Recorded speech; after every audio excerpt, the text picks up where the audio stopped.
BSKY card ପାଇଁ କରନ୍ତୁ ଆବେଦନ।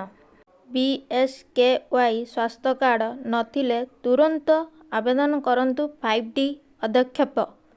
ଗାଁରେ 15% ଲୋକଙ୍କ ପାଖରେ ସ୍ୱାସ୍ଥ୍ୟ ସେବା ପାଇଁ ବିଜୁ ସ୍ୱାସ୍ଥ୍ୟ କାର୍ଡ଼ ନାହିଁ। ଏହି କଥାକୁ ମୁଖ୍ୟମନ୍ତ୍ରୀ ଅନୁଭବ କରିଛନ୍ତି। ଯେଉଁମାନଙ୍କ ପାଖରେ BSKY କାର୍ଡ଼ ନାହିଁ ସେମାନଙ୍କ ମଧ୍ୟରେ ଆଗାମୀ ଦିନରେ କାର୍ଡ଼ ଯୋଗାଇ ଦିଆଯିବ। ଏହା ସହିତ ବାର୍ଦ୍ଧକ୍ୟ ଭତ୍ତା ସହିତ ଅଙ୍ଗନବାଡ଼ି MKV ଆଦିଙ୍କ ଦରମା ବୃତ୍ତି ନେଇ ଖୁବ୍ ଶୀଘ୍ର ସରକାର ଖୁସି ଖବର ଦେଲେ।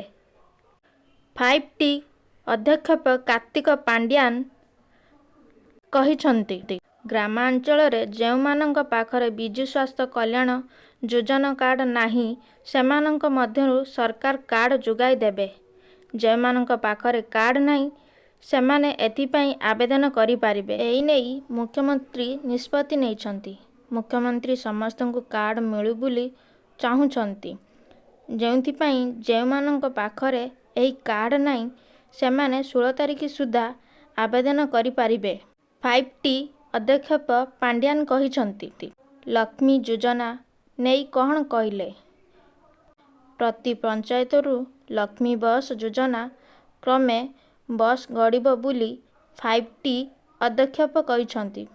ଏହି ଯୋଜନାରେ ମହିଳା ଓ ଛାତ୍ରଛାତ୍ରୀ ମାତ୍ର 5 ଟଙ୍କାରେ ବସ୍ରେ ଯାତ୍ରା କରିପାରିବେ। ସବୁ ଗାଁରେ ବ୍ୟାଙ୍କ।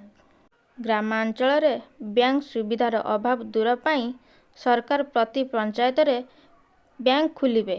ଯାହାଫଳରେ ଗାଁ ଲୋକମାନେ ପଞ୍ଚାୟତରୁ ବ୍ୟାଙ୍କ ସୁବିଧା ପାଇପାରିବେ।